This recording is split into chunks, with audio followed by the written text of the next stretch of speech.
Olá, seja muito bem-vindo, seja muito bem-vinda em mais uma Arena Office com patrocínio da Cavalete, dessa vez aqui direto da Expo Revestir, que é o maior ponto de encontro dos setores de acabamento e revestimento, e aqui a Arena Office é o melhor ponto de encontro para conversas super interessantes, como essa aqui com a Cláudia Andrade. Tudo bem? Oi, tudo bom? Nossa, estou super feliz de estar aqui te encontrando, né, nessa Nessa feira feira. maravilhosa. Dei já uma volta, muita coisa boa acontecendo no mercado, o mercado aí fervilhante, isso é muito bom, né? Bom, você está com uma tarefa aí pela frente muito importante do prêmio, né? O Prêmio Sim, Cultural de Arquitetura Corporativa, que a gente já vai falar já já. perfeito. Mas antes eu queria falar contigo sobre ambientes de trabalho.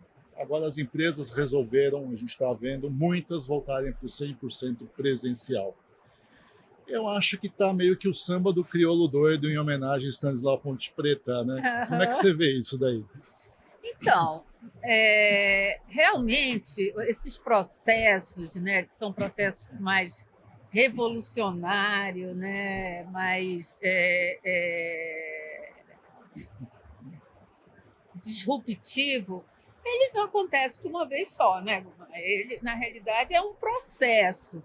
É óbvio que a gente, quando estuda essa questão do ambiente corporativo, a gente vê tendências irem acontecendo. E antes da pandemia já existia claramente essa tendência da maior mobilidade no ambiente corporativo, porque a tecnologia já permitia isso e as novas gerações já tinham nascido com esse comportamento, né, mais flexível e mais ligado à tecnologia em si, né?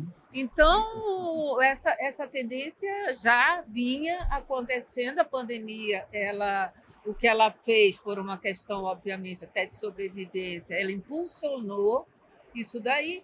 E, como todo movimento, agora a gente vê, né, um, não é um retrocesso, eu não enxergo como um retrocesso, mas uma acomodação dessa nova forma de trabalho para que, a partir disso, se venha de forma natural aí se ajustando ao mundo como ele é. Então, eu advogo sempre pelo modelo híbrido, obviamente. Eu entendo que o presencial, na realidade, diminuir a quantidade de dias fora, está muito mais ligado a trazer as pessoas que estavam no modo remoto para dentro do escritório do que propriamente tirar o modelo híbrido de circulação. Então, com relação a isso, eu acho que é um movimento normal. Se você me pergunta sobre futuro, eu continuo dizendo que o futuro é híbrido. Híbrido.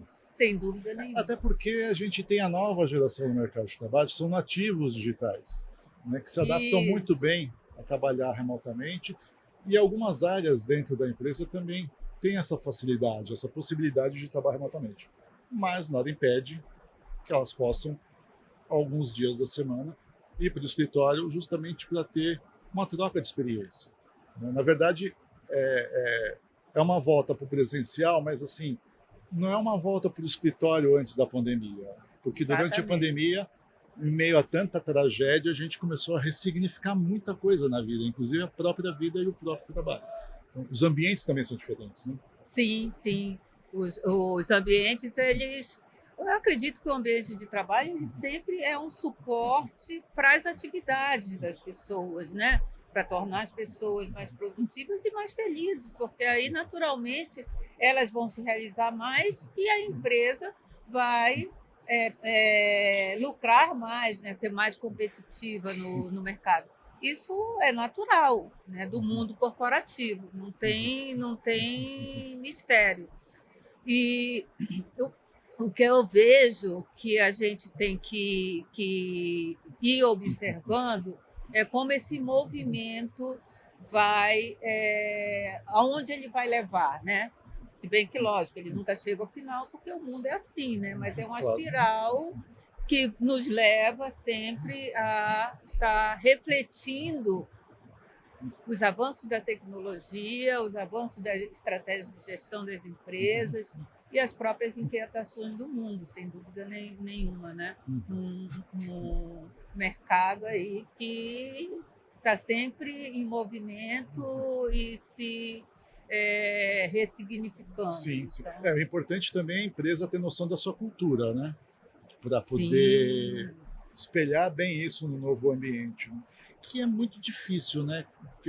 Você tem uma experiência em change management que acho que é assim, não adianta você trocar de roupa se o corpo está desgraçado, né? Esse é um ponto muito importante. Nesse sentido, a gente vai falar mais adiante. Quando eu aceitei o convite, né, do Gustavo, do Luiz e do Ismael de ser a curadora você é a curadora do prêmio, foi exatamente pelo fato de ser um prêmio cultural de arquitetura corporativa. Por quê? Porque eu entendo que a cultura ela é determinante, né? Eu não faço um ambiente de trabalho sem entender a cultura da organização, porque a cultura ela é dinâmica, a cultura ela é a essência da empresa, e a essência da empresa que muda a cada dia, a cada momento, e é isso que faz realmente as empresas prosperarem. Então, a gente entender a arquitetura como um canalizador de cultura, e é uma cultura que extrapola não somente o ambiente corporativo, né? Mas extrapola a cidade, extrapola o país, extrapola, o que eu falei, as inquietações do mundo. Então, veio eu aceitar o convite e ser um grande desafio, sem dúvida nenhuma, veio desse entendimento que a gente precisa, na realidade, reforçar a arquitetura como um agente transformador de cultura. De culturas. A gente sempre ouve, né, aquela clássica frase: nenhum homem é uma ilha, né? Nenhuma empresa é uma ilha, né? Você tem uma empresa dentro de um prédio que está num bairro com outros prédios. Quer dizer, o legal do prêmio também é isso, né? É você identificar uma obra de um escritório que consegue ter essa visão de várias culturas e fazer o melhor espaço possível para quem está dentro, conversando também com quem está fora, né? Sim, as coisas se interconectam, né? Eu acho que a gente viu isso muito de perto na época da pandemia, né? E depois da pandemia, quando as pessoas começaram a voltar para o escritório, o impacto que isso tinha gerado. Tem fazendo aqui um parêntese, mas que eu acho que é interessante, tem um documentário do David Attenborough falando sobre o impacto positivo na natureza do Covid. A gente só fala da pandemia, do impacto negativo. Mas, gente, para a natureza foi espetacular, né? Os animais ficaram desestressados, os animais tiveram uma conexão, uma relação muito mais vibrante com a natureza em si, né? Então, isso daí mostra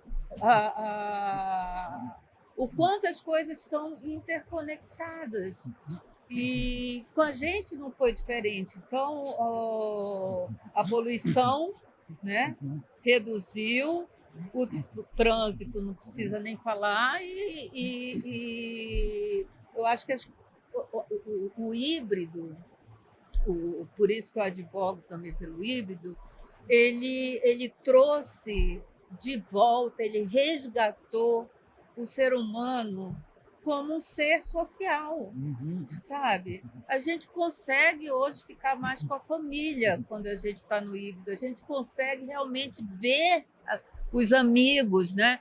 Porque eu, inclusive, durante muito tempo falei do papel social do escritório, mas durante a pandemia eu refleti e consegui, na realidade, ter um outro entendimento a respeito disso. A gente passava tanto tempo no escritório que é como se o escritório tivesse também sequestrado essa nossa vida social. Então, o que acontecia? O papel social do escritório era porque a gente só conseguia lidar socialmente com os nossos pares do escritório. Então, a gente não conseguia ver os amigos, a gente não conseguia estar mais com os familiares, a gente estava com os amigos dos colegas do escritório. Então, as happy hours, né? Os encontros se davam dentro do escritório. O networking era um networking corporativo. E aí, com o modelo híbrido se fortalecendo, eu acho que hoje tem. E a gente precisa ter esse aprendizado, sabe? A gente precisa refletir essas nuances. Como eu entendo também que eu falei que a gente resgatou uma parte social importante, mas o trabalho remoto, por outro lado, ele isola muitas pessoas. Então, a gente precisa também refletir que o papel do escritório é um papel de conexão, de conectar as pessoas, de fazê-las elas viverem, né, em comunidade, então, de gerar essa cultura. O que eu penso é que cada vez mais a gente precisa ir mais fundo no papel do escritório no mundo.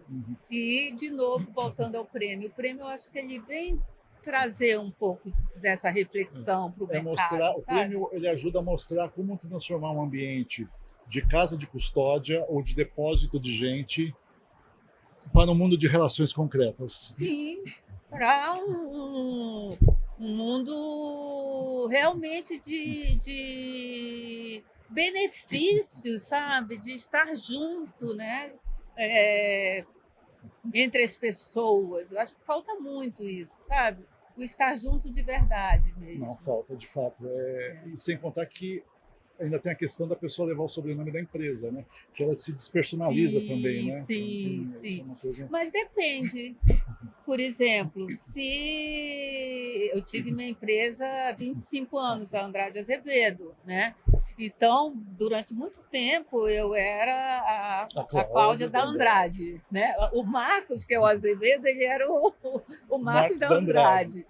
E quando a gente tem orgulho da empresa, isso é muito bom, né? Puxa vida! Mas a gente pode começar a cultivar o orgulho já pelo ambiente físico também, né? Com certeza, o ambiente. Se a gente for pensar do ponto de vista, né, que nós somos seres sensoriais, né? E o sentido visual ele é muito forte, né? Porque ele é imediato, né? A gente acorda no nascimento, a gente acorda e vê, né, a luminosidade. Então é muito importante para a gente. Nesse sentido, o ambiente físico ele vai claramente dizer, é a atmosfera, né? Eu acho que o ambiente físico ele cria a atmosfera. Isso que é muito interessante, porque se disser não é o carpete, não é o forno, mas é o todo, né? É o que ele se manifesta enquanto entidade, que na psicologia ambiental a gente chama de behavioral settings, né? Que é essa entidade que é criada a partir dessa inter-relação entre o humano e o espaço.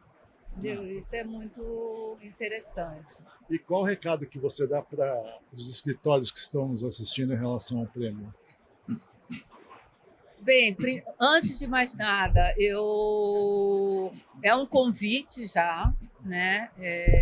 Eu vejo que o mercado de escritórios de arquitetura corporativa ele está muito amadurecido. Nos últimos anos eu tenho visto que são escritórios mais comprometidos com a pesquisa, com a busca realmente de tornar as pessoas mais felizes no trabalho. Então, eu acho que é o momento da gente fortalecer a arquitetura participando desse prêmio, que vai, sem dúvida nenhuma, estar gerando, agregando valor para o nosso mercado. Sabe? É um prêmio independente, é um prêmio que tem o apoio da lei Rouanet, é um prêmio que não vai ser só chegar lá e entregar e acabou, né? Nós temos um papel até educativo. Nós vamos fazer durante 40 dias uma exposição do prêmio, com painéis, né? com interações entre os vários segmentos do mercado. É um prêmio que vai trabalhar com diferentes categorias, né? Como a questão da sustentabilidade, a questão da qualidade ambiental, a questão da inovação na arquitetura corporativa. Enfim, é um prêmio que vai também premiar alunos de arquitetura, que são os próximos, né? Os próximos. E outro ponto que eu acho que é muito interessante, Kumai, é que nós vamos também reconhecer a importância da arquitetura como um elemento aglutinador de toda uma cadeia. Então, nós não vamos premiar só o arquiteto, né? Nós vamos também estar certificando todos que participaram do projeto. Inclusive o cliente. Inclusive o cliente, né? Então, vai estar lá, sabe? Se ganhou o escritório X, o fornecedor do mobiliário, o do forro, do carpete, o do revestimento acústico, da execução, o cliente, obviamente. Então, na realidade, a gente entende a importância desse conjunto. Né? Ninguém chega lá sozinho, sim. Já diz o ditado. Nenhum homem é uma ilha. Nenhum homem é uma ilha. Isso é muito bom para a gente terminar o nosso papo. Tá vendo? Eu estava estudando aqui. Cláudia, muito obrigado. Legal. Isso foi bom, né? Ótimo. E obrigado a você que nos assistiu neste Arena Office direto da Expo Revestir.